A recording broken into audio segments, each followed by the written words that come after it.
자문위원님 참석해 주셨습니다. 다음으로 양혜룡 자문위원님 참석해 주셨습니다. 다음으로 전재상 자문위원님 참석해 주셨습니다. 다음으로 주영미 자문위원님 참석해 주셨습니다. 마지막으로 유성범 교육부 학교교수 학습혁신과장님 참석해 주셨습니다. 또한 소개드린 분들 외에도 17개 시도교육청 담당자분들 그리고 시범운영학교 40개교 담당자분들께서 전원 참석해 주셨으나 시간 관계상 모두 소개드리지 못하는 점 양해 말씀 부탁드리겠습니다. 다음으로 저희 김현석 교육부 책임교육정책실장님의 인사 말씀 있으시겠습니다.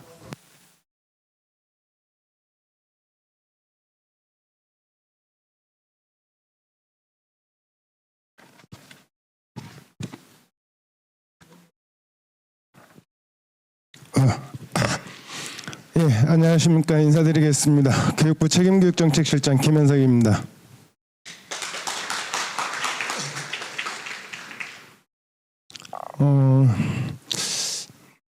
굉장히 맑은 6월 하늘인데요. 오늘 아침에 일찌감치 출발해서 오시느라고 고생 많이 하셨겠습니다.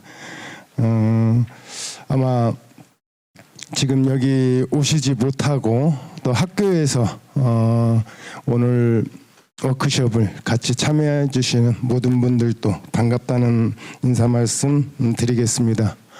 그리고 이 바쁘신 와중에도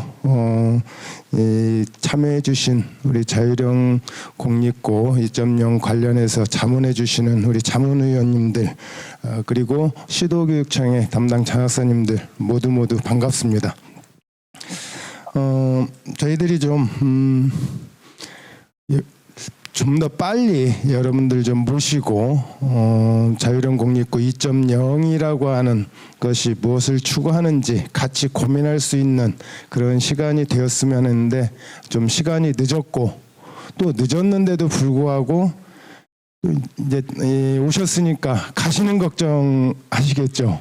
그래서 너무 시간을 촉박하게 잡은 점 양해 말씀드리면서요. 좀 방학 때 여유가 있을 때 같이 모두 함께 모여서 논의할 수 있는 그런 자리를 마련하도록 약속드리겠습니다. 아마 지금 우리 사회는 이미 이제 거대한 어떤 변화 가운데 들어와 있다라고 할 수 있습니다.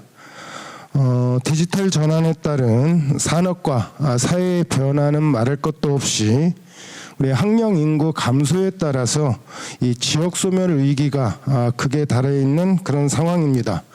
이런 상황 속에서 우리가 변동과 이 불확실성이 커지는 상황에서 이 교육의 역할이라고 하는 것이 굉장히 중요한 시기다라고 말씀드릴 수 있을 겁니다. 이런 여러 가지 사회의 어려움을 좀 해결하기 위해서 저희들이 추진하고 있는 사업 중에 하나가 오늘 여기에 모이신 여러분들이 하고 있는 자유령 공립고 2.0이라고 볼 수 있고 이 2.0 사업은 바로 교육의 혁신 모델을 좀 창출해서 그 지역의 여건을 개선하도록 적극 지원하고자 하는 그런 사업이다라고 얘기할 수 있을 것입니다. 자유령 공립고 2.0 사업은 단순히 시범학교 사업이 아닙니다. 대부분 여러분 잘 아시겠지만 교육부가 생긴 이후에 온갖 연구학교, 시범학교 굉장히 많은 것들이 이루어져 왔지만 그것이 제대로 정착된 부분은 없었던 걸로 알고 있고 아마 여러분들도 잘 아실 것입니다. 자유령 공립고 2.0은 바로 새로운 고등학교의 체제를 만들기 위한 것입니다. 체제의 변화를 통해서 그 지역의 여건에 맞는 교육의 모델을 만들고자 하는 즉 특성화된 교육과정을 운영하고자 하는 그런 사업이다라고 얘기할 수 있을 것입니다. 교육부에서는 여러분들이 자유령 2.0을 운영하는데 최선의 지원을 다할 생각을 가지고 있습니다. 여러분들께서도 새로운 마음가짐 새로운 생각으로 자율형 2.0을 좀 대해 주셨으면 하는 그런 바람입니다. 우선 오늘 1차 워크숍을 통해서 이 자율형 공립고가 나아가야 할 방향과 비전에 대해서 같이 공유하고 토의하는 그런 시간이 되었으면 합니다. 특히 이 교육부에서 지원하는 여러 지원보다는 가장 중요한 것은 아마 현장에 계신 여러분들의 고민과 관심과 노력이라고 볼 수 있을 것입니다. 자율형 공립고 2.0이 성공적으로 안착하여 지역 여건의 변화는 물론 지역 인재를 양성하는 지역 전문고로서의 역할을 해 나갈 수 있도록 여러분들께서 많은 관심과 노력을 부탁드리겠습니다. 교육부 또한 현장에 계신 여러분들의 역량을 아낌없이 펼칠 수 있도록 최선을 다해서 지원할 수 있도록 하겠습니다. 끝으로 우리 교육 발전을 위해 노력하시는 자율형 공립고 2.0 교육가족 여러분들과 자문위원님들의 그동안의 헌신과 노력에 다시 한번 감사드리면서 오늘 많은 내용을 같이 공유하고 토론하는 그런 시간이 되었으면 합니다. 감사합니다.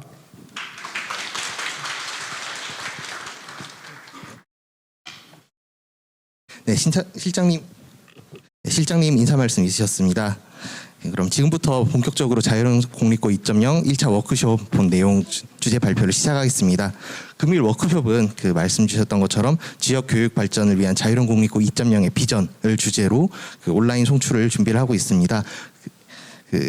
교육부 자문위원님들의 주제 발표를 시작으로 정책 방향, 컨설팅 주요 내용, 사례 발표 요 순으로 발표를 진행할 예정이고 자세한 내용은 회의 자료집 테이블에 모두 비치하여 두었으니 참고하여 주시기 바랍니다. 첫 순서 주제 발표에 있기 전에 한 가지 공지사항이 있어서 먼저 말씀드리겠습니다.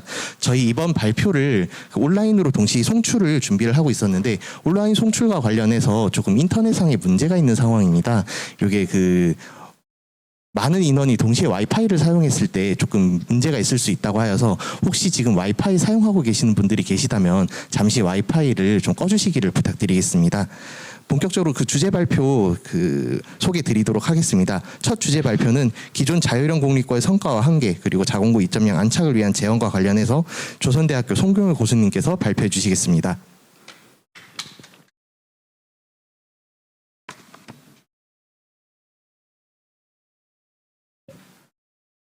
네, 안녕하세요. 저 방금 소개받은 조선대학교 교육학과 교수 송경호입니다. 반갑습니다. 네, 제가 자공고 1.0 시작할 때 이렇게 여러 선생님들과 함께 워크숍을 2009년, 10년부터 시작을 했었는데 다시 이렇게 다시 또 2.0으로 뵐 수 있어서 정말 반가운 마음입니다. 그래서 오늘 선생님들께는 자공고의 1.0 때의 어떤 성과와 한계들에 대한 이야기를 좀 말씀을 드리고요. 그 교훈을 삼아서 말씀 안 들리시나요? 뒤에? 그래요? 네. 해볼까요? 네. 자, 제 말씀 들리세요? 맨 뒤에. 네. 자, 그래서 오늘 시간에는 자공고의 1.0이 어떤 성과와 한계가 있었는지를 좀 말씀을 드리고, 그리고 그 교훈을 삼아서 2.0에서는 어떤 식의 교육청과 그리고 학교에서 지원과 발전 방향이 있어야 될지에 대해서 제 나름대로 정리한 내용을 말씀을 드리도록 하겠습니다. 저는 자공고 1.0일 때 한 3년 정도 학교 컨설팅을 계속 다녔었어요. 그래서 한 60개 정도의 학교들을 보면서 돌아다니면서 상당히 긍정적인 시그널을 받았었습니다. 그래서 하지만 이제 그 나름의 한계도 있었고요. 그래서 그때의 경험들을 가지고 여러분들과 함께 좀 말씀을 나누도록 하겠습니다. 그래서 오늘 방금 말씀드린 것처럼 1.0에서의 성과와 한계가 무엇이었고 앞으로 2.0이 어떻게 추진됐는지는 선생님들께서 더 잘하실 거라고 생각을 하고요. 교육청과 학교가 어떤 지원을 해야 되는지 그 예시들을 좀 말씀을 드리겠고요. 그 정책에 앞으로 성공하기 위해서 어떤 부분을 좀 당부를 말씀을 드릴 건지를 말씀을 드리도록 하겠습니다. 많은 분들이 아시는 것처럼 자율형 공립고는 상당히 긴 역사를 가지고 있습니다. 지금 보시면 사실 5.3일 교육개혁 안에서 이미 학교의 자율학교에 대한 이야기가 됐고요. 그리고 2004년과 2005년에 보시면 그 지금 현재의 민주당이나 국민의힘을 그 전신인 한나라당이나 열린우리 등에서 다 동일하게 비슷한 유형의 모형을 제안을 한 바가 있습니다. 그리고 이것들이 사실은 2007년에 개방형 자율학교라고 하는 이름으로 추진이 되었고요. 그리고 이명박 정부 이후에 자율형 공립고로 명칭이 바뀌었을 뿐 그 성격 자체는 그대로 이어졌습니다. 그래서 이 당시에 있었던 개방형 자율학교 시범학교가 그대로 추진이 되면서 이것들이 이주호 장관 이후에 자율형 공립고 44개교로 확대되고 또 2011년과 2013년에 116개교로 단계적인 확대를 가져왔습니다. 그래서 제가 이러한 정책의 경과를 보여드리는 것은 이 자율형 공립고가 공립학교로서 공립학교의 혁신의 하나의 안으로서 어떤 정치적인 이념을 가지고 있는 그런 것과 상관없이 상당한 지지를 받아왔다라고 하는 것을 좀 말씀을 드리도록 했습니다.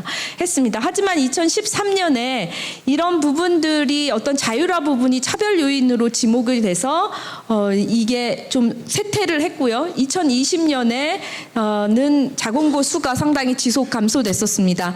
저 같은 경우에는 이 시기에 이렇게 확대되는 이 과정에서 계속해서 2011년, 12년, 13년도 전까지 학교를 돌아다니면서 자율형 공립고의 성과가 무엇이었고 그리고 한계가 어떤 부분이 있었는지에 대해서 좀 전체적으로 연구를 수행을 한 바가 있었습니다. 여기 지금 보시면 자율형 1.0의 어떤 성과를 보시면 저희가 이 연구에서 학교 장점, 자율형 공립고의 학교의 장점이 뭐냐라고 했더니 크게 다른 부분들도 많이 이야기됐지만 특색 있는 교육 과정에 대해서 학생이나 학부모 그리고 헌신적인 교사들에 대한 평가 그리고 좋은 학교 시설에 대한 평가 이 부분이 가장 높았습니다. 그래서 주요 성과들을 보시면 어떤 다양한 교육적 경험을 제공할 수 있었다라고 저희가 컨설팅이나 설문조사를 통해서 확인할 수 있었고요. 그리고 교사에 대한 헌신과 협력을 유도할 수 있었고 학생과 학부모의 만족도가 상당히 증가했다라는 것과 긍정적인 학교의 이미지와 평판이 높아지고 지역사회의 협력과 지원을 유도할 수 있는 기회가 되었다라고 많은 학교들에서 응답을 해 주었습니다. 그래서 지금 기대하는 것처럼 1.0에서도 이 정도의 주요한 성과들은 보여줬습니다. 그래서 저희가 그 인터뷰를 했던 내용들을 좀 캡처를 한 건데요. 학생들 같은 경우에 상당히 저소득층 학생들이 오거나 원도시에 있었던 학교들이어서 학생이나 학생들이 별로 학교에 오고 싶어 하지 않는 학교들이었는데 상당히 신뢰도 생기고 자신감을 갖게 됐다라고 하고 학생들이 인터뷰를 하기도 했습니다. 그리고 교사들 분들도 여기서 학생들을 위해서 좋은 교육을 좀 하고 싶다 이런 생각에 자율형 공립고를 하게 됐고 특히 4박 5일 동안의 교원대 연습뿐만 아니라 워크숍을 통해서 상당히 좋은 경험들을 했다 이런 것들을 이야기를 해주셨습니다. 하지만 1.0에서도 한계가 지적이 됐었습니다.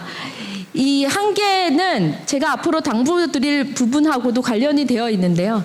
다양한 프로그램을 상당히 많이 제공을 합니다. 이번에도 계획서를 보니까 평가를 하면서 보니까 상당한 다양한 프로그램을 많이 제공을 해주셨지만 이게 정규 교육 과정의 변화로는 크게 연결이 되지 않는다는 겁니다. 하지만 학교가 변화하기 위해서는 정규 교육 과정에서의 변화가 훨씬 더 중요합니다. 지속 가능하기 위해서는. 그래서 일회성인 다양한 프로그램이 많이 제공이 됐을 뿐이지 정규 교육 과정의 변화가 좀 부족했다라는 것을 많이 지적을 했었고요. 특히 자율형 공립고에 대해서 학부모들이나 이제 동창회에서 많이 관심을 가지실 겁니다. 아마 시작을 하시면 이미 그러신 곳도 많을 텐데 대부분 예전에 명성, 특히 입시 중심의 교육을 통해서 좋은 대학에 얼마나 많이 보낼 거냐 이거에 굉장히 많이 요구를 하게 되고 관심을 갖게 되는데 이 사이에서 교사분들이 전인교육과 입시교육 사이에서 상당한 혼란을 경험을 하게 됩니다. 그리고 교원 확보에 어려움이 좀 있었습니다. 물론 혁신을 하는 것에서는 가장 혁신의 주체는 교사입니다. 교사분들이 이 추진해 나가지 않으면 사실은 자공고도 성공하기가 굉장히 어려웠는데 이 추가 업무 부담 때문에 그리고 적절한 인센티브가 부족해서 자공고 근무를 좀 기피하는 경향을 후반부로 갈수록 보여줬습니다. 그 전문성 개발 같은 경우에도 업무가 좀 과중하다 보니까 사실은 교육 과정에서의 변화를 이끌려면 교사 전문성이 많이 개발이 돼야 되거든요. 근데 이런 부분들이 부족했습니다. 그래서 이 인터뷰를 봤을 때 한 고등학교 교사분들이 이렇게 지원하는 기피학교인데다가 가산점도 많지 않아서 실질적 인센티브가 못 됐다라고 하는 이런 부분들을 지적을 한 바가 있습니다. 2.0은 아시는 것처럼 이런 추진 경과를 통해서 저희가 지금 현재 교육부에서 추진을 하고 있고요. 정책 취지는 공교육의 경쟁력 강화라고 하는 것이 가장 큰 목적입니다. 뿐만 아니라 교육발전 특구를 지금 현재 진행을 하고 있기 때문에 이것과 어떻게 연계를 할 거냐라고 하는 것고 여태까지 공립고등학교에 대한 선도적인 모델이 별로 없었습니다. 그래서 교육부에서 이 공립고등학교가 일반고가 어떻게 선도적인 모델을 만들어서 그 우수한 사례가 다른 일반 고등학교에까지 전파할 거냐라고 하는 그런 목적을 지니고 있습니다. 그래서 지역별로 아까 전에 우리 실장님께서 굉장히 잘 설명해 주셨는데 지역별로 어떤 상황이나 특성이 요구가 다 다릅니다. 하지만 저희 우리나라 일반고들은 굉장히 전국적으로 동일한 교육과정을 가지고 프로그램을 가지고 지금 현재 운영이 되고 있기 때문에 이 지역별 특성이나 요구에 맞는 모델을 만드는 게 굉장히 중요하고 특히 저는 1.0에서 이 부분에 상당히 큰 공헌을 했다고 생각을 합니다. 1.0에서는 선발을 할 때부터 농산어촌이나 원도심에 있는 학교를 우선적으로 먼저 선발을 했었습니다. 그리고 이 학교가 그 선발을 통해서 교육 여건이 상당히 개선이 됐고 이미지가 상당히 좋아졌습니다. 이번에도 그런 목적을 상당히 가지고 있고요. 특히 이번에 2.0에서는 지자체나 대학, 기업하고 협력을 통해서 교육 모델을 운영을 해보는 것이 저희의 목표고 그 사례를 일반고로 확산하고자 합니다. 이걸 위해서 교육청과 그리고 학교에게 몇 가지 제가 1.0의 컨설팅을 하면서 학교를 돌아다니면서 저는 10년 후에 지금과 그렇게 많이 달라지진 않을 거라고 생각을 합니다. 사실 그 당시에 있었던 시행착오를 겪고 우리가 그걸 극복해야지만 자공고 2.0이 성공적으로 운영이 될 수 있을 거라고 생각을 해서 그때의 경험을 비추어서 몇 가지 제언을 좀 드리도록 하겠습니다. 특히 교육청 차원의 지원을 하나의 예시로 좀 말씀을 드리도록 하겠습니다.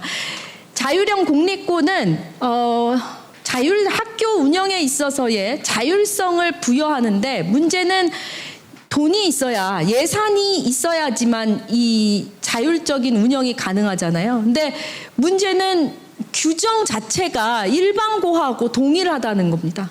그래서 예산 운영의 자율성을 확대해주지 않으시면 기존의 어떤 예산 규정을 그대로 적용을 받기 때문에 다양한 교육과정 프로그램들을 운영하고 교육과정을 바꾸고 싶어도 이게 융통성 있게 활용하기가 굉장히 어렵다는 겁니다.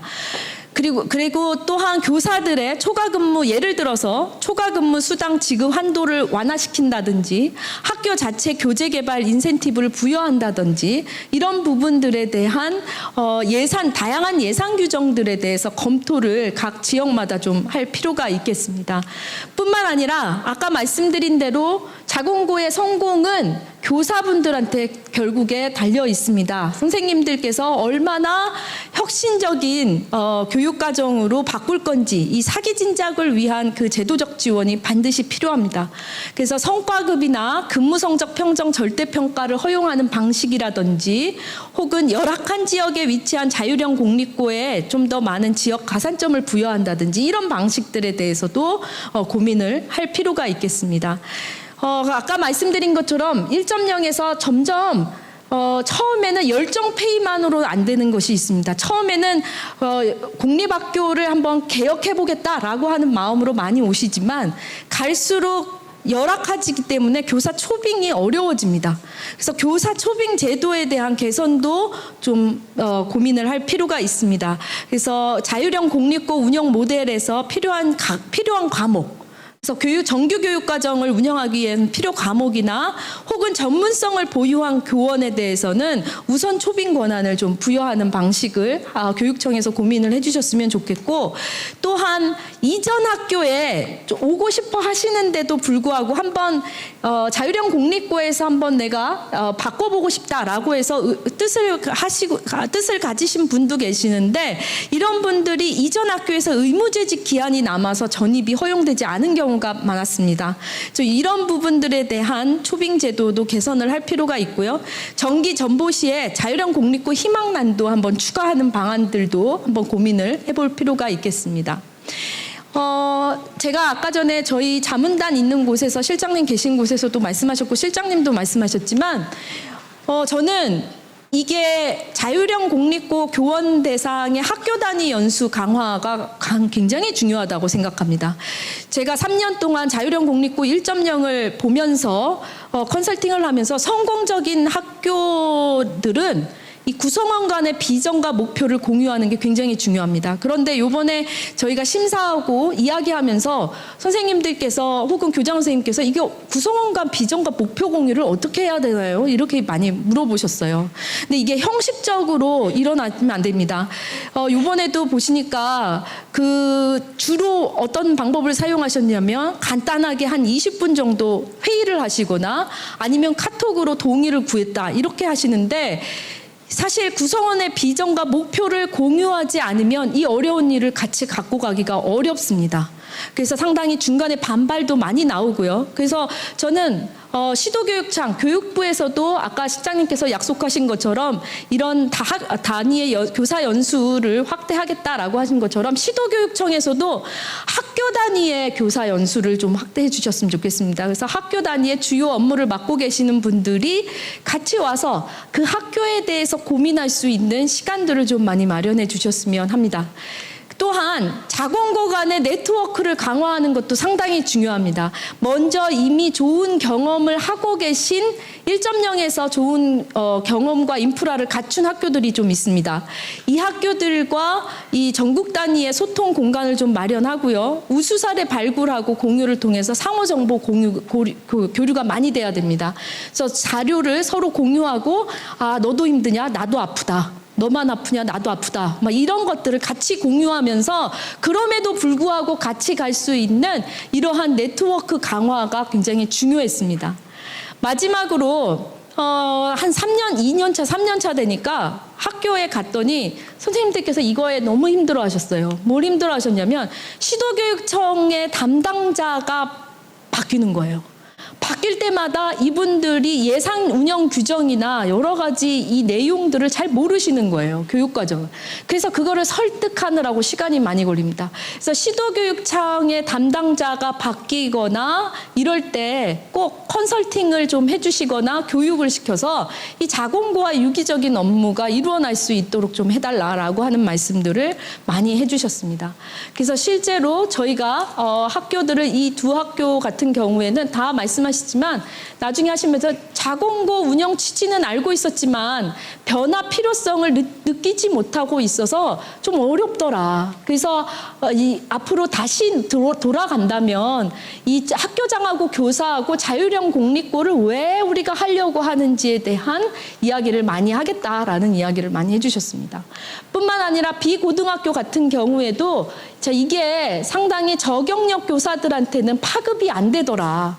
그래서 학교를 살려보고자 하는 의지는 같지만 상당히 소통 부재로 계획하시는 분하고 실행하시는 분하고 서로 인식 차이가 상당히 커서 혼자 계획하시는 분은 주로 교무부장이나 혹은 연구부장님이시겠죠.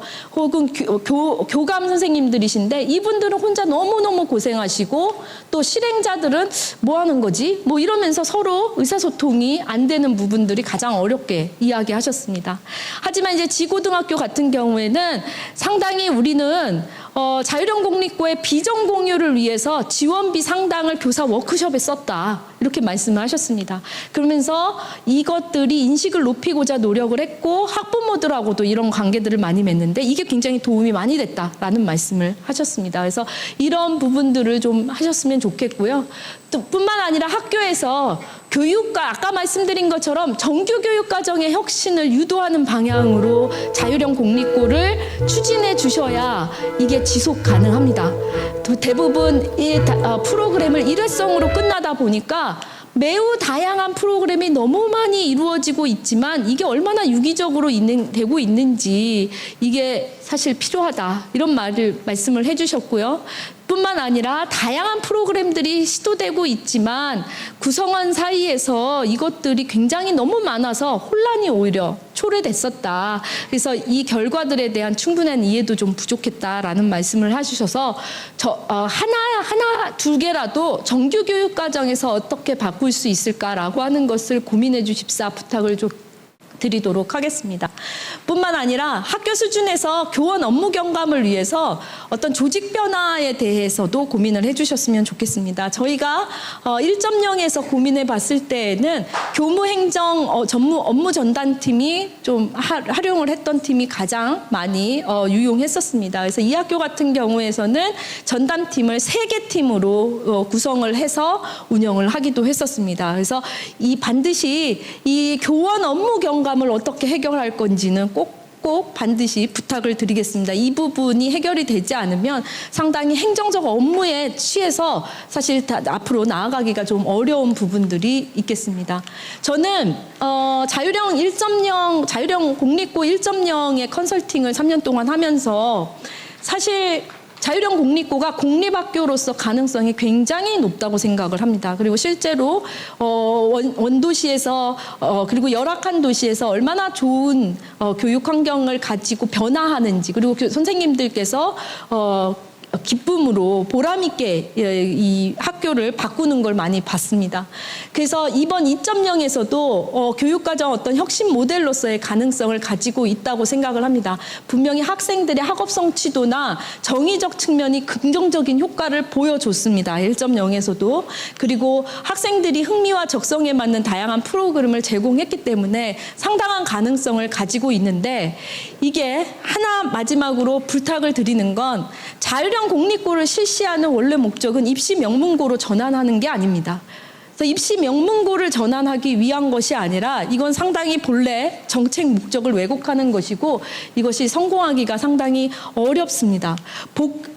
실제로 성공했던 학교들은 지역적인 어떤 그 지역에서의 격차를 좀 해소를 하고 공립고등학교가 여태까지 자생적으로 어떻게 학생들에게 만족도와 어려웠던 학교들이 학업 성취도와 정의적 측면의 학생들의 행복감에 얼마나 영향을 많이 긍정적인 영향을 미칠 수 있도록 하는 것이 목표입니다. 그래서 이 학교에서 학부모분들이나 혹은 공창회에서도 이 부분에 대해서 혹시 왜곡돼서 잘못 이해하시더라도 우리 교장 선생님이나 교감 선생님께서 먼저 이 부분에 대해서 막아주셔야 됩니다. 안 그러면 아까 말씀드린 것처럼 저희가 학교 교사분들하고 통화했을 때 정말 자공고의 방향이 입시 명문고 만드는 건지 전인 교육을 만드는 건지 난 너무 힘들었다 이런 얘기들을 선생님들께서 많이 해주셨습니다. 그래서 이 부분에 대해서는 리더십이 반드시 필요할 겁니다. 그래서 저는 이런 부분들에 대해서 선생님들께 당부 말씀을 드리고요. 아까 말씀드린 것처럼 자공고의 성공은 절대적으로 선생님들께 달려 있기 때문에 선생님들께 무한한 감사의 이 새로운 도전에 들어오신 것에 대해서 무한한 감사를 드리도록 하겠습니다. 이상으로 마치겠습니다.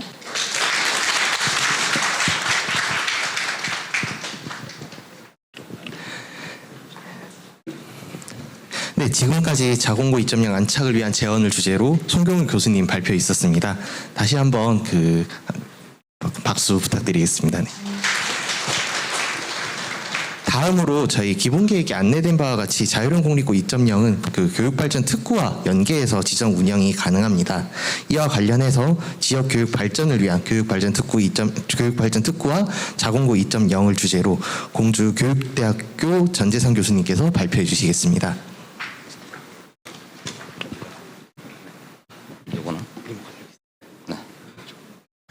네, 반갑습니다. 앞서 우리 이제 자공고가 어떻게 탄생돼 왔고 실제로 이제 운영을 하면서 공과가 있었는데요. 이제 그런 부분에 대해서 좀 이렇게 생각하는 그런 시간이었습니다.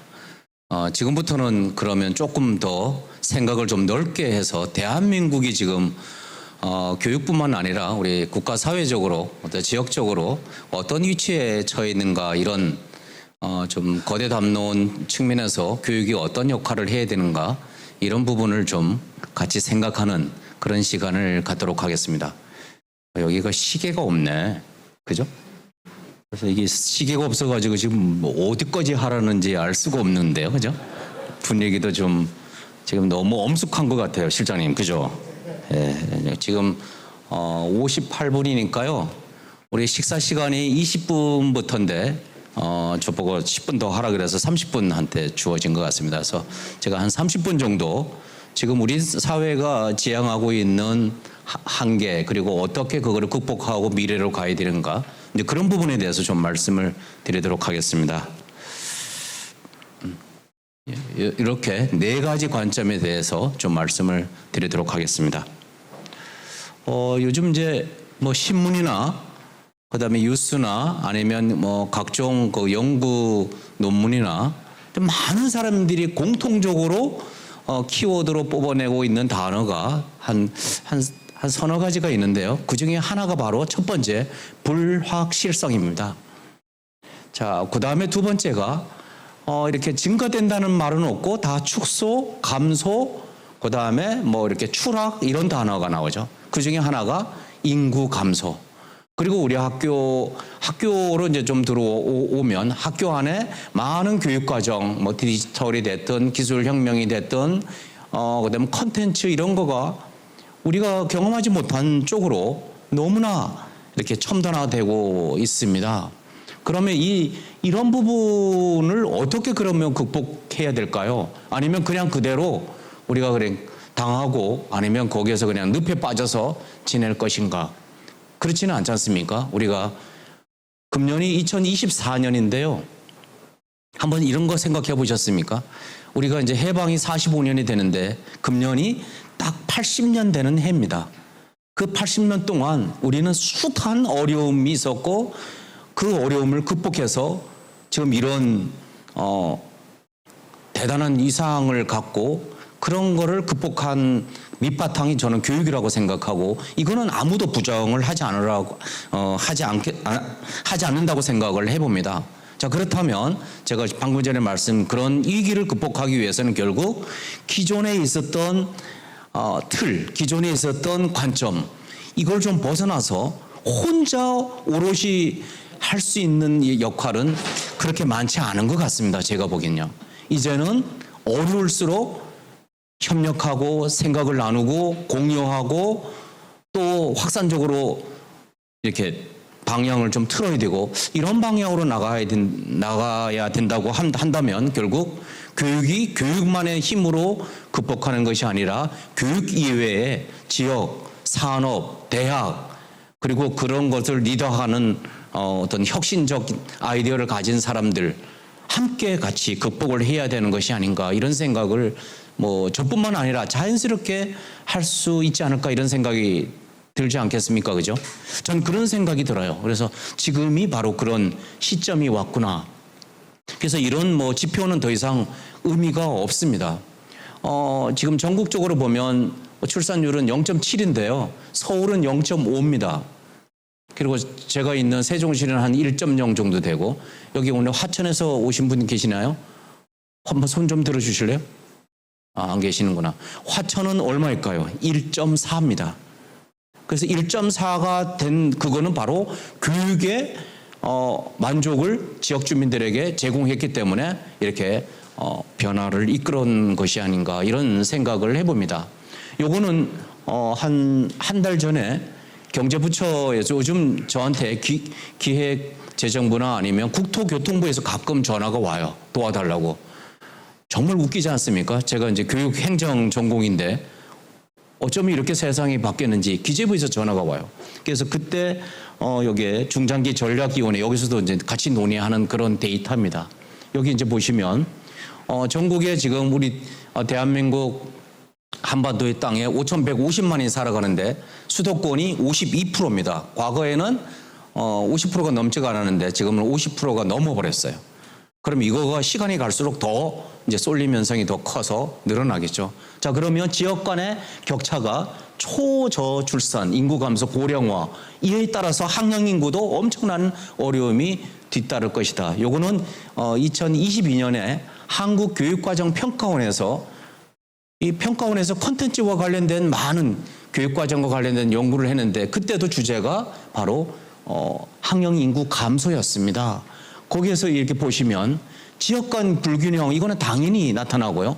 그 안에 학교에 있는 그 운영 형태도 엄청나게 달라지죠. 학생 수가 없으면 지역에 과거에는 1대1로 이렇게 학교가 통합되거나 연계되거나 그랬었는데 지금은 서너 개가 모여야지 이렇게 한 학교를 운영할 수 있는 수준이 되지 않습니까? 그러면 또 변화가 되고 그 안에 학교 공간도 당연히 이제는 오픈하고 같이 협력하지 않으면 진짜 썰렁하고 이상한 공간으로 변화를 할 수밖에 없잖아요.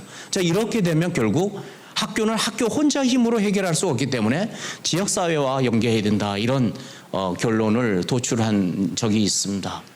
자, 그리고 그런 문제의식의 터에서 현 정부가 출범하면서 가졌던 고민이 바로 이걸 그대로 둘 것인가 아니면 어떤 형태로든지 변화를 줄 것인가 이런 고민을 하셨지 않습니까? 그 중에 하나가 바로 제가 지금 말씀하려고 하는 교육 발전 특구입니다. 초창기는 교육 자유 특구라는 이름으로 이제 시작을 했지만 너무 좀 용어를 좀 순치시켜서 이런 이제 내용으로 발전 특구로 이제 변화를 했는데요. 방금 전에 말씀드린 그런 내용과 동일합니다. 교육은 교육의 혼자만으로 현재의 문제를 해결하기가 너무 어렵다. 그렇기 때문에 지역과 산업과 대학과 그 지역의 이런 혁신적 아이디어를 가진 사람이 함께 모여서 지금의 위기를 극복하자. 그런데 수도권은 제외다. 그렇지 않습니까? 수도권은 아까 보신 것처럼. 그런데 지역마다 이게 편차가 너무 심합니다. 오늘 여기에 자공고 2.0으로 선정된 우리 선생님들이 다 참여하시고 지금 현장에서 보고 계시는데요.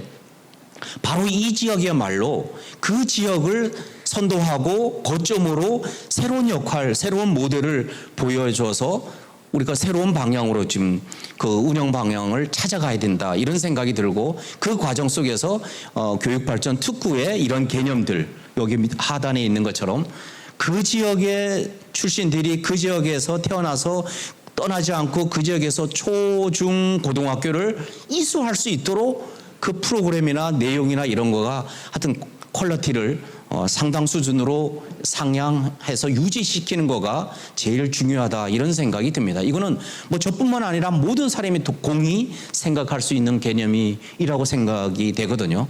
그런데 그 지역에 만약에 대학도 있고 산업체도 있으면 그 지역에 졸업한 학생이 대학도 진학하고 또 거기에서 전공을 해서 그 지역에 또 이렇게 일자리도 얻어서 그 지역에 이렇게 생활을 하면 가장 이상적인 모습인데 현실은 그렇지가 않지 않습니까?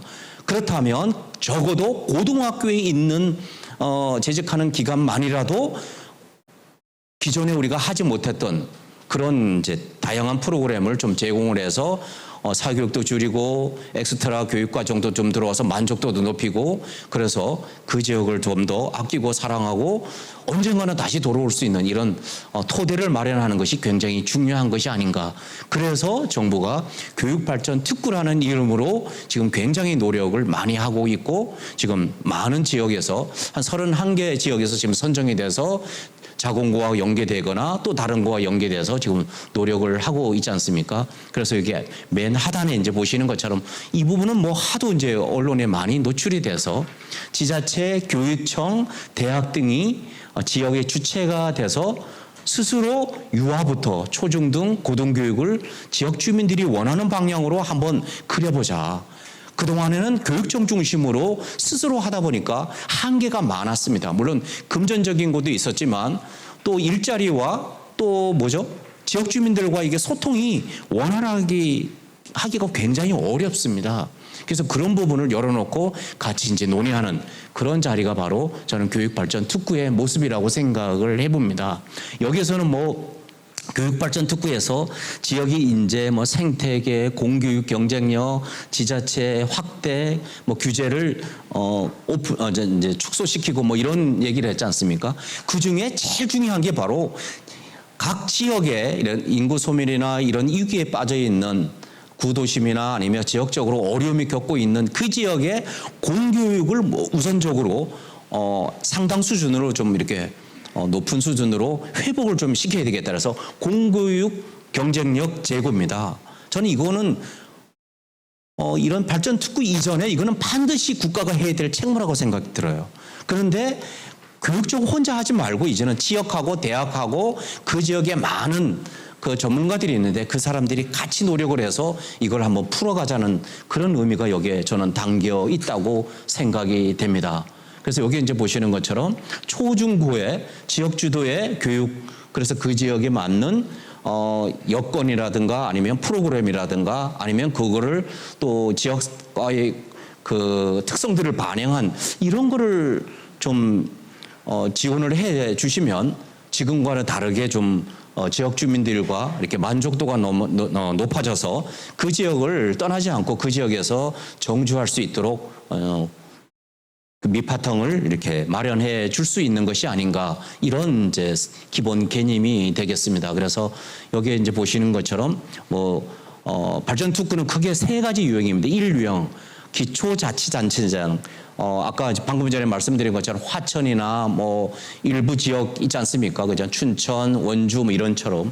그 다음에 2유형은 기초자치단체장하고 교육과목 같이 들어오는 거. 3유형은 광역 단위에 연계해서 같이 들어오는 거. 이제 그런 다양한 형태로 지금 오픈해놓고 그걸 지정을 해서 지금은 운영을 해 오고 있습니다. 초창기에는 이걸 하면 될까 말까 이런 고민이 많았는데 막상 되고 나서 이렇게 변화되는 모습 보고 예산도 들어가고 노력을 하니까 2차의 지정에 공모하겠다는 지역이 요즘 굉장히 많이 늘어났습니다. 그래서 아마 2차 지정에는 많은 지역이 지원할 것으로 예상이 되는데요. 방금 전에 말씀드린 것처럼 자기 지역이 없어진다는 것은 정말 너무 슬픈 일 아니겠습니까? 자기가 태어났는데 자기 지역에 학교에 대한 불만이 있고 그 지역을 떠나고 다른 지역에서 만족을 한다? 저는 이거는 넌센스라고 생각합니다. 적어도 그 지역에 태어나면 그 지역의 초, 중, 고등학교 정도는 그래도 자랑스럽고 이렇게 만족을 좀 쓸 수 있는 그런 프로그램과 그 환경이 만들어지면 좋겠다 이런 생각입니다. 그렇게 되면 결국 아래에 있는 것처럼 자기 지역에 대한 자긍심, 그래서 그 지역이 좀 이렇게 높은 자긍심을 가질 수 있는 것이 아닌가 이런 생각입니다. 그런데 이 교육발전특구는 기존에 있는 하향식이 아니고 상향식입니다. 그 지역이 스스로 고민해서 그 지역의 어려움, 그 지역의 어떤 그 규제를 이렇게 어떤 특례 같은 거를 제안해 오면 정부가 그거를 다 허용해 주겠다는 겁니다. 이제는 법에 정해놓은 그 틀이 아니라 그 지역에 맞는 그 아이디어와 프로그램을 운영하는데 이러이러한 요소들이 지금 막혀 있으니까 그걸 가지고 오면 정부가 다 풀어주겠다는 겁니다. 그렇게 풀어줘야지만 그 지역이 어떻게 되죠?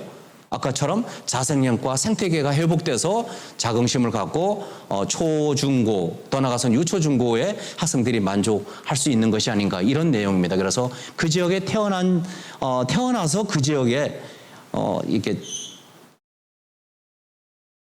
태어나서 유, 초, 중, 뭐 이제 유아부터 보육부터 해서 지역 중심의 돌봄은 그 지역이 좀 책임지고 이렇게 만들어 갔으면 좋겠다 이런 이제 내용들입니다. 그 다음에 그 지역에 산업이 있으면 산업에서 필요로 하는 인재상을 공교육의 교육과정과 연계하고 개발해서 이렇게 체험하고 고민해서 산업으로 갈 수 있는 그런 프로그램을 좀 만들어 줬으면 좋겠다. 그리고 혁신도시가 있으면 혁신도시에서 필요로 하는 인재도 교육과정을 만들어서 지원했으면 좋겠다 이런 내용입니다. 그래서 정부가 이제 이런 추진 계획을 작년 말에 이제 발표를 했고 상반기에 이렇게 심사해서 지정한 모습들입니다. 여기 이제 보시면 서울은 저 북쪽 지역이 아무래도 좀 굉장히 어려운 지역이 많지 않습니까? 그래서 그쪽을 좀 지정을 해줬고요. 강원도는 보시는 것처럼 화천, 춘천, 원주가 지정이 돼 있고 충청도 이렇게 돼 있고 경상도 이렇게 돼 있고 하단에 전남과 경상남도 이런 쪽에 지금 지정이 되어 있습니다. 그래서 기초지자체가 20곳이 지정이 됐고요. 광역지자체가 6곳, 그다음에 광역지자체가 지정하는 기초지자체 같이 들어온 데가 5건으로 지금 총 31건이 지정돼서 운영이 되고 있습니다. 아마 2차 지정은 이거보다 훨씬 더 많은, 그래서 상당히 서울과 경기 지역, 인천 지역을 제외하고 나머지는 사실은 이거와 그다음에 인구 소멸 지도를 이렇게 오버랩을 시키면 거의 동일합니다. 그러니까 그런 식으로 우리가 고민하지 않으면 싫으나 좋으나 아까 말씀드린 기획재정부에서 지난번에도 제가 가서 같이 회의를 했었는데요. 대한민국 지금은 5,150만이라고 그러니까 어깨를 피고 있지만 이대로 쭉 가면 우리나라 1,800만으로 줄어든다. 근데 1,800만으로 줄어드는데 그중에 900만이 노령 인구고 그 젊은 인구가 900만밖에 안 된다. 그러면 지구상에 1,800만을 가진 나라가 어디일까요? 네덜란드 수준밖에 안 됩니다. 그럼 우리가 생산, 제조업, 관광, 축구 뭐 이런 거를 할 수 있는 인구 구조가 나올 수가 없어요. 그래서 이거를 그대로 방치할 것인가? 아니죠. 어떻게 하든지 우리가 대응을 적극적으로 해야 되잖아요. 그중에 키워드가 바로 교육에서 불만을 갖지 않고 그 지역이 정주해야지만 지역 균형의 밸런스를 맞춰갈 수 있다. 이런 이제 내용입니다. 자, 그렇다면 교육발전특구와 자군고 2.0은 어떤 관계가 있는가 하는 점입니다. 아까 말씀드린 것처럼 자군고 2.0은 그 지역의 여러 어려운 여건 중에 그래도 자생력을 갖고 열심히 하려고 하는 것을 우리가 선정했기 때문에 이 발전특구도 마찬가지입니다. 스스로 상향식으로 그 지역에 노력을 하는데 연계를 해서 그 지역에 우리 교육과정 하면 우리 교육법규에 의해서 지금 제주도나 일부 지역에 특구로 지정된 지역은 50%까지 자율권을 주는데 정부가 이것도 연계가 되면 그 이상 또 지금 풀어줄 수 있다는 거가 정부의 기본적인 생각입니다. 그렇게 하면 여기 이제 효과적으로 연결되고 학교 운영도 훨씬 더 다양하게 앞에 우리 송 교수님 말씀하신 그거 이상으로 다 들어갈 수 있어요. 교장 공모부터 해서 교사 초빙부터 그다음 연구비 지원하는 거, 그다음 산학 겸임 교사라든가, 그다음 교육과정의 예산이라든가 이런 거를 다 지원해 주겠다는 겁니다. 그러니까 이제 그렇게 해서 진학하고 연계도 하고 오른쪽에 교육청 혼자 하지 말고 지자체하고 정부하고 그다음에 교육청, 본청하고 노력을 해서 지원을 해주면 그 지역 주민들과 그 지역 학부모들이 만족도가 높아져서 결국 지역에 정주를 할 수 있는 그런 토대를 마련할 수 있는 것이 이 자군고 2.0과의 연계성이 아닌가. 그래서 그러한 안에 있는 키워드를 좀 보면 연계 협력을 기반으로 개방 다양성 그리고 자율과 책임 그러면 당연히 이제 효과성을 갖고 교육의 공공성의 기제가 좀 높아지지 않겠습니까? 이런 이제 가시적인 방면으로 연계가 될 수 있다. 그래서 두 가지가 있습니다. 교육청하고 연계할 것인가 아니면 독립해서 할 건가. 이론하냐 이원화인데 현실적으로는 독립해서 할 수가 없습니다. 그래서 다 일원화를 해서 서로 연계 협력을 해야 되는데 과거에는 이 법규에서 운영하고 자율권 주고 뭐 약간의 지원해주고 이런 건데 그게 아니고 특고하고 자군고하고 연결해서 그 안에 협약을 맺는 겁니다. 우리는 일정 기간 동안 교장 채용, 교사 채용, 그다음에 학생, 학부모, 그다음에 취업, 그다음에 그 안에 커리큘럼까지 전부 협약을 맺어서 협약 맺는 대로 다 지원해 주겠다는 겁니다. 그러면 기존에 있는 교육 관계 법규는 어떡하냐? 그거 관계없이 지원해 주겠다는 거예요. 그래서 자신이 지역에서 필요로 하는 그런 것들을 해줄 수 있다는 그런 내용들입니다. 그래서 여기 이제 보시면 뭐 거버넌스 이런 거창한 얘기를 하는데 결국 협력하라는 겁니다. 근데 협력인데 그냥 말로 하는 협력이 아니라 지자체가 시작하면 지자체의 조례에 근거해서 쌍방간이 계약서를 쓰고 그 계약서대로 운영을 한번 해보자는 겁니다. 그러니까 완전히 다른 개념이죠. 그래서 그 안에 협약하고 그 협약이 만들어지면 그 학교의 운영을 투명하고 공정하고 객관적으로 해야 되기 때문에 교육부, 교육청, 지자체, 지역사회, 그다음에 산업체, 대학이 공개적으로 들어와서 그 협약대로 운영을 하는 겁니다. 그러니까 새로운 형태로 학교의 모델이 만들어지는 겁니다. 그래서 어쩌면 자공고가 그런 역할을 할 수 있는 첫 스타트로 모델이 될 수 있다. 저는 그런 생각을 해봅니다. 그래서 여기에 이제 보시면 구체적으로 전략은 지자체가 주도하는 거, 대학이 주도하는 거, 아니면 기업과 재단이 주도하는 거, 아니면 그 지역에 혁신적인 아이디어를 가진 사람이 한번 고등학교를 아니면 중학교를 초등학교를 운영을 해보겠다. 그러면 들어가는 거예요. 그런 식으로 이런 새로운 개념으로 우리가 한번 고민을 해보자. 이거는 우리가 한 번도 가지 않은 길입니다. 그런데 이미 자공고라는 공립학교가 그 역할을 이 네 가지 중에 하나로 우리가 계약을 해서 연계를 한다 그러면 훨씬 더 안정적인 그다음에 적극적인 추진체를 갖고 진행을 할 수가 있는 것이 아닌가 이런 생각을 해봅니다. 그렇다면 이제 연계가 되면 그런데 지금 이제 뭐냐면 이 발전 특구는 아직까지 법적 근거, 법률적 근거를 갖지는 못했습니다. 그런데 작년에도 그랬고 이제 새로 22대 국회가 마련이 됐기 때문에 아마 이 부분에 대해서는 여야 공이 법적 근거를 조속히 마련해 줄 것으로 생각이 들어요. 그렇게 되면 훨씬 더 동력을 얻고 아까 말씀드린 것처럼 교육관계법규가 아니라 특구법에 의해서 별도로 운영하는 거기 때문에 안 된다 그게 아니라 이렇게 되니까 다 풀어줘야 돼요. 교육청에서 아까 우리 송 교수님 말씀하시는 걸 다 풀어줘야 돼요.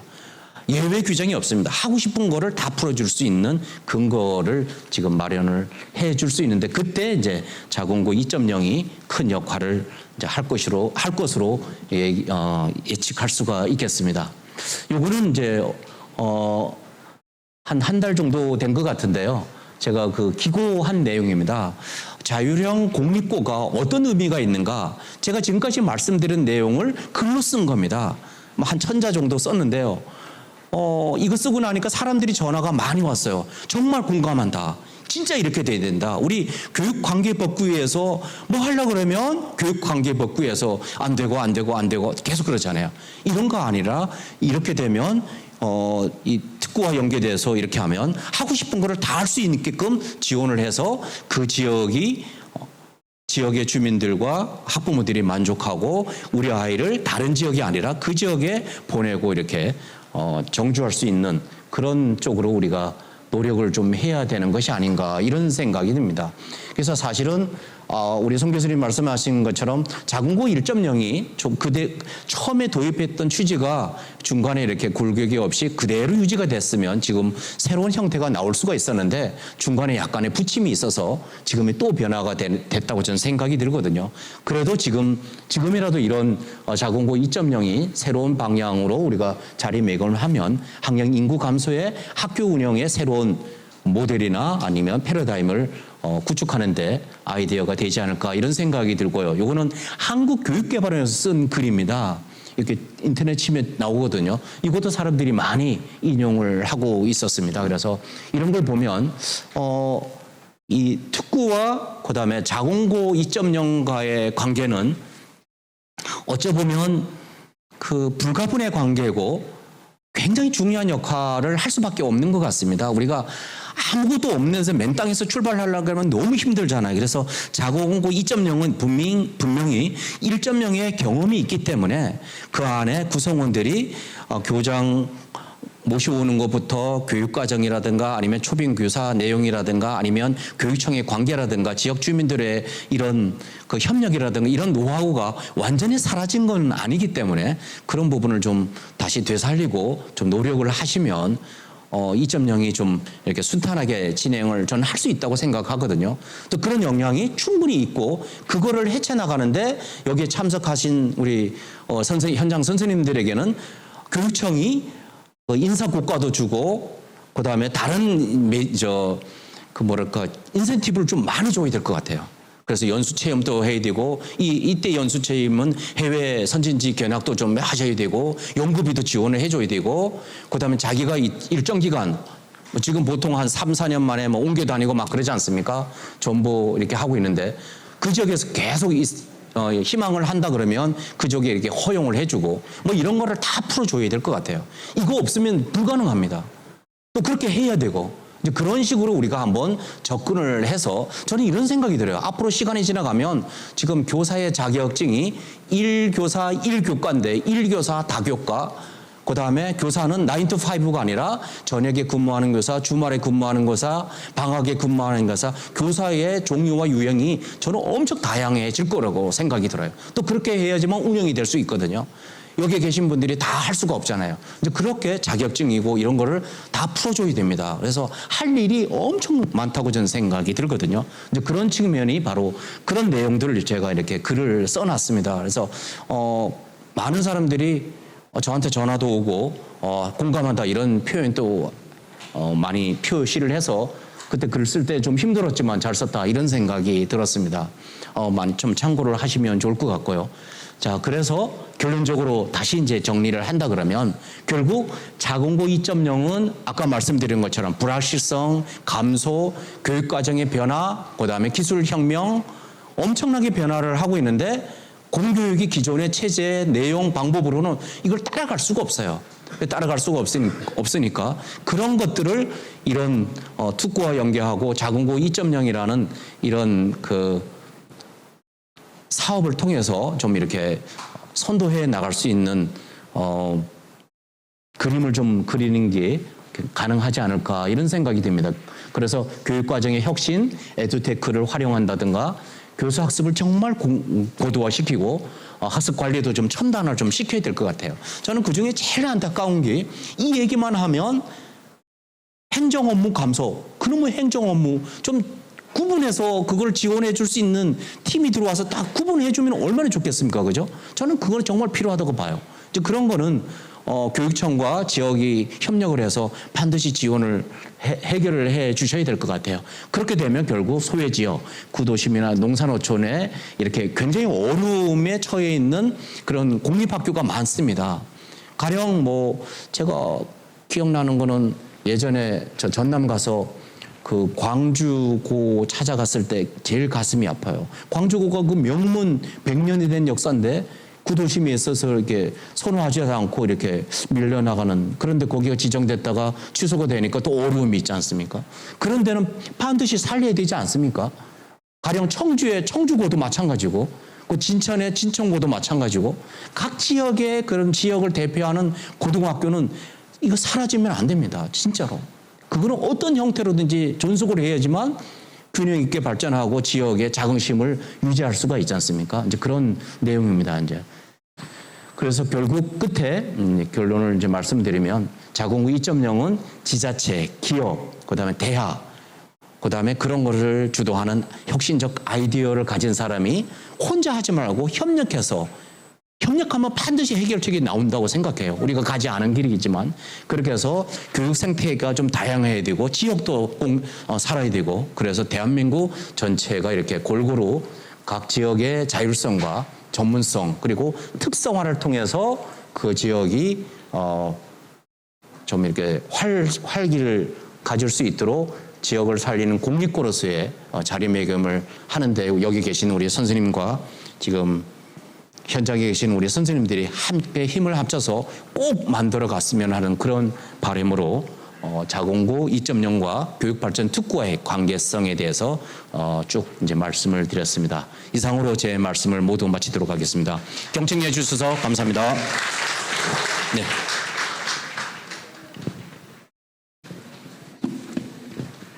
네, 지금까지 교육발전 특구와 자공고 2.0에 대한 전재선 교수님 주제 발표가 있었습니다. 다시 한번 큰 박수 부탁드리겠습니다. 네, 이것으로 오늘 그 오전 주제 발표는 모두 마치도록 하겠습니다. 오후에는 저희가 실제로 저희 부와 전문가분들께서 함께 컨설팅했었던 사례를 중심으로 컨설팅 때 어떤 사안들이 있었는지, 어떤 부분들을 좀 중점적으로 봤었는지, 그리고 실제 교육청과 학교에서 어떤 식으로 좀 개선을 하셔서 지금 추진을 하고 계시는지 사례 발표를 중심으로 좀 주제 발표가 있을 예정이니 좀 참고하여 주시기 바라며 오후 주제 발표는 오찬 후 13시부터 진행하도록 하겠습니다. 오찬 관련해서 몇 가지 좀 안내 말씀을 드리도록 하겠습니다. 저희 호텔 측에서 아직 오찬 준비가 조금 되지 않은 상황입니다. 아마 한 11시 40분경에 저희가 가능할 것 같은데 그 전까지 잠깐만 그 테이블에서 그 다른 학교들하고 담소를 좀 진행해 주시면 좋을 것 같습니다. 저희가 학교 배치를 최대한 유형이나 그 처하고 계신 상황 또는 교육 모델이 유사한 학교들을 좀 매칭해서 좌석을 세팅을 했습니다. 그래서 다른 학교들하고 조금 간단하게 논의하시는 시간 가져주시면 좋을 것 같고요. 저희가 식사는 준비가 완료되는 대로 별도로 다시 한번 안내 드리도록 하겠습니다.